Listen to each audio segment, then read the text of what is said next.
What's up, everybody, and welcome to another edition of Pelicans Daily, brought to you by Fan Arch. I'm your host, David Grubb, editor in chief of thebirdrights.com, and we got plenty to talk about on this game day edition of Pelicans Daily. New Orleans Pelicans will be hosting the Golden State Warriors on Friday night at the Smoothie King Center, the final matchup in this season series between these two teams. The Pelicans will be going into this one as they have so many games this season, very shorthanded.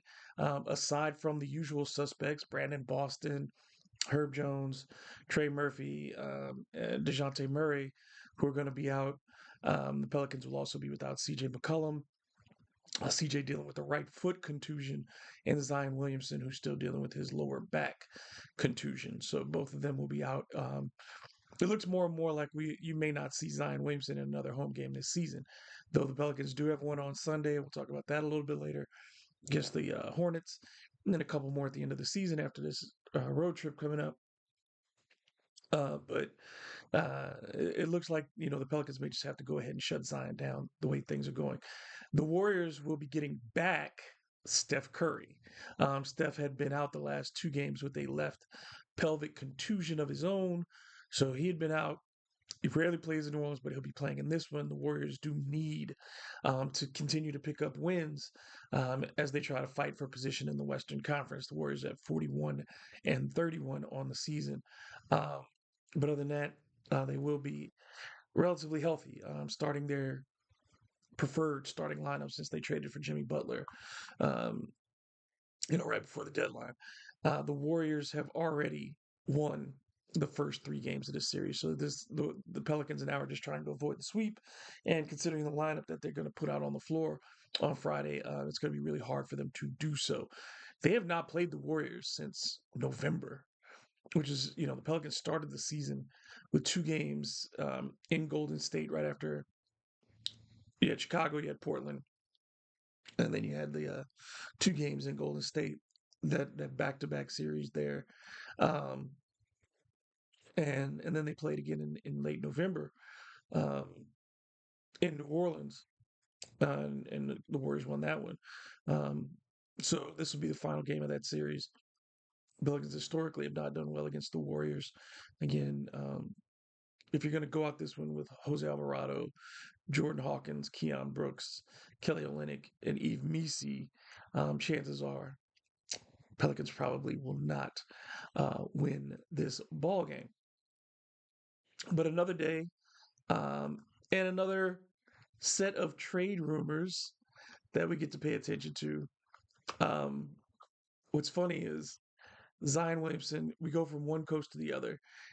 Yesterday we were talking about Zion Williamson potentially getting traded. You know, trade rumors surrounding him in the Los Angeles Lakers. Again, I say that all trade rumors around Zion Williamson reflect two things. Number one, Zion Williamson is still an incredibly talented basketball player who's only 24 years old. So teams are certainly going to be interested in an incredibly talented basketball player who's only 24 years old. That's going to continue to happen while his potential is still something that is on the horizon and not behind him. Uh, the other part is Pelicans don't win. As long as the Pelicans don't win, there'll be trade rumors surrounding its best players. It's not just Zion. It'll be around Trey. It'll be around DeJounte. It'll be around CJ. It'll be around Herb. It'll be on all these guys during the offseason and into next season until the Pelicans can prove that they can win some ball games. So why would teams not speculate? Why would teams not look at the roster? And because the Pelicans have to look at their own roster and say, how do we get better? So for them, pretty much everything is on the table in how to do that. And then for other teams, certainly you're looking at how you can get better. And part of that is poaching the rosters of other teams around the league. And Zion Williamson is an interesting target. Now, when you look specifically at Miami, and Miami has long been rumored to be chasing a lot of big names. And this is what happens with Miami. Over the years, ever since the LeBron James signing, when you talk about the Miami Heat, it's always, oh, they may sign this person, they may get this person, they may trade for this person. But that hasn't happened outside of the Jimmy Butler deal, which was kind of forced at the time because the Sixers were moving on, and there was a limited market for Jimmy, so the Heat took advantage of that. But outside of that, the Heat have been talked about for Giannis. The Heat have been talked about for this person and that person. Damian Lillard before he went to Milwaukee. After he went to Milwaukee, there were still rumors that Miami was interested in pursuing Damian Lillard. Hasn't happened. So this always comes up with big names in Miami that teams are players are associated with the Heat. Sure, it makes sense that Miami wants another dynamic talent to go along with Tyler Hero um, and Bam Adebayo, who is not really the offensive star, more of a extremely talented defensive player, a good offensive player, um, an All NBA level performer at his best, but more likely, a guy who's an All Star at his best. Um, but what would Miami be able to give up? Miami doesn't want to give up Hero, obviously. They don't want to give up Adebayo because then what you're just running in place. You're trading the pieces that got you to where you are, and you're taking a step back and for the uncertainty of Zion Williamson. So what would they make that package look like? Then you're talking about Jaime Jaquez Jr., Nikola Jovic, um, or you'd have to find and some draft picks. But again, if you're Miami, how valuable are those draft picks for the New Orleans Pelicans? Who, if you're trying to get better, you want to get better with high draft picks. Miami's not going to be able to provide you with that. Um, I don't know if you're looking at any of those players on Miami's roster and think of any of them are potential stars. They could be good role players, but you need a star if you're trading again Zion Williamson, your most marketable player, to a so-called big money franchise in Miami, though nothing in Miami's history outside of the 4 years of LeBron James being there indicates that they're a big money franchise. But that's what they would be considered in the NBA. I don't see the assets available for that. I don't see, while again, I can understand why other teams are interested in pursuing Zion Williamson. I can understand what they want in trying to contact the New Orleans Pelicans. What like the gains are there for Zion. Yeah, you get to play for Eric Spoelstra. You get to be in an organization that has a culture, and maybe that would keep Zion in shape and healthy, and all those things would happen. But why would the Pelicans consider this? And there's for every deal that goes on, when you talk about trades, it's not just about your team, it's about both teams. And we have to ask ourselves over and over again, does this trade make sense for both teams? Because the best trades not only work for both teams, but both teams also lose a little. They could have gotten more, but because of the negotiation, you didn't. So you have to understand that there's a negotiation process. It's not just look at a deal and say, this makes sense for everybody, let's go do it. If that were the case, we could all be GMs. There are all these other factors that go on. But the main thing is, I don't think the Miami Heat have the level of talent that it would take, player wise, right now to give to the New Orleans Pelicans. You'd get a lot of young, unproven players, sure. And you can say, well, that's what they got in the Anthony Davis deal. Yeah. How did that work out for the Pelicans? Because here you are 6 years after the Anthony Davis deal, and you are no closer. I would dare say you are farther away from an NBA title than you were when you traded him. So you have to be very careful about what you get back if you're going to give away cornerstones of your franchise. Even if your franchise is bad, because you don't want to give up a star that's a known quantity for unknown quantities that are not going to replicate even that minimum level of fame and notoriety.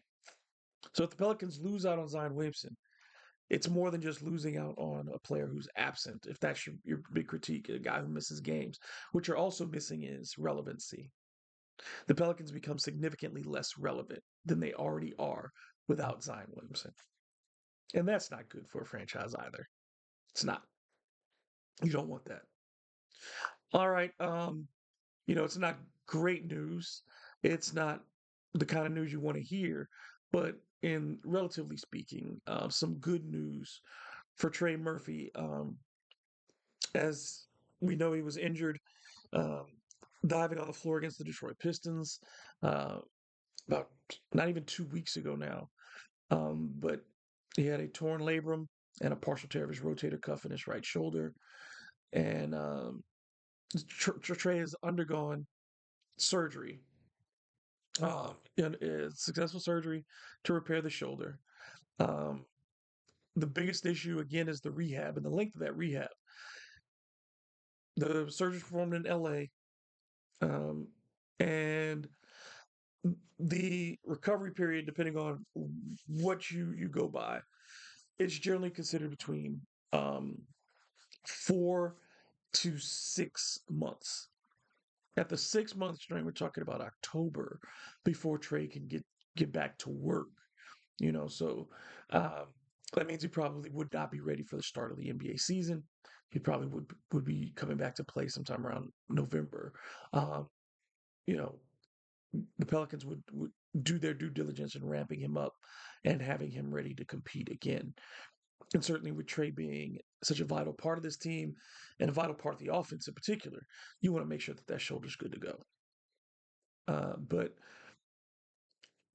it's been an injury that a couple of the Pelicans, it's similar to the injury that Herb Jones had. Herb had his surgery. It took him a while longer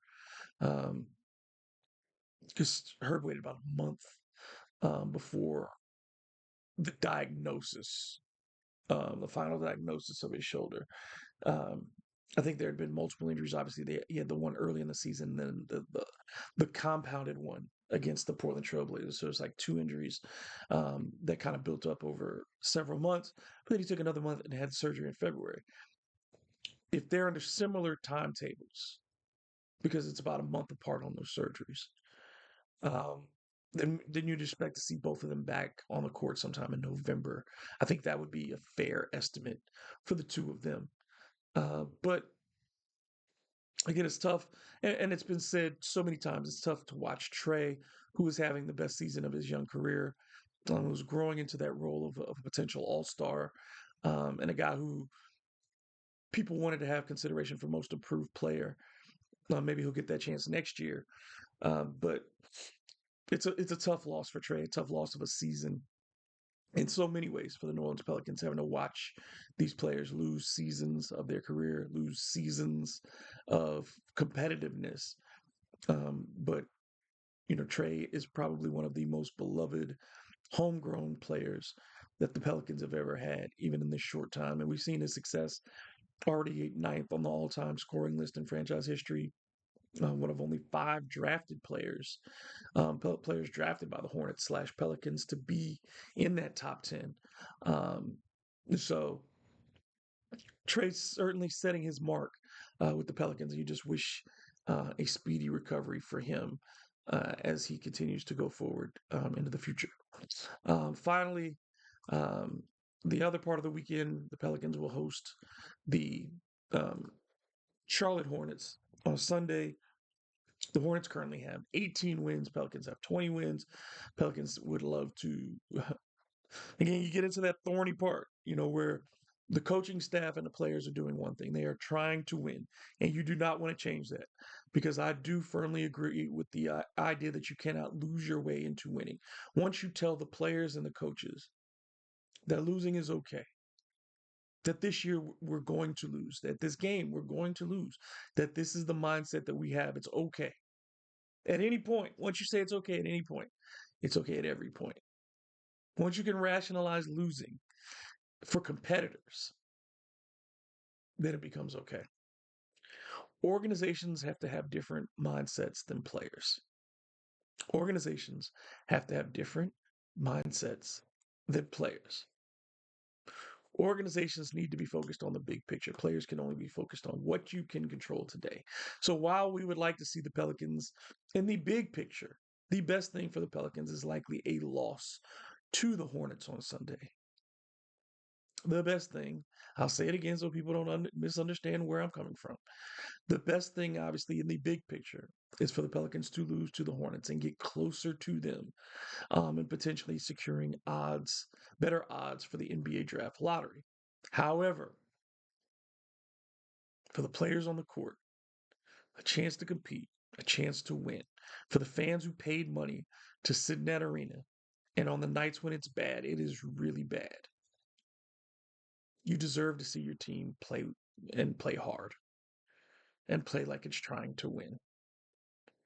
I think that that's fair, and I don't think I don't think it's something that's realistic that people should go out and criticize other fans who want to see the team when they play well and try to win.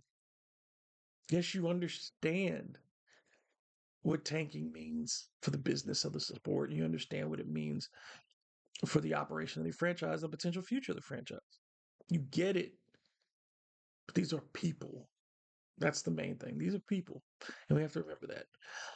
But it should be an interesting weekend to say the least at the Smoothie King Center. I'll be at the games Friday and Sunday to be sure, and we'll be back here on Pelicans Daily to let you know what's going on, to give you the scoop. And don't forget to check me out on social media at DM Grubb. You can also find me at thebirdrights.com with all your Pelicans previews and information there, stories, game information, plenty recaps, everything else. So you can check us out there as well. So until the next time, y'all take care of yourselves and have a great weekend.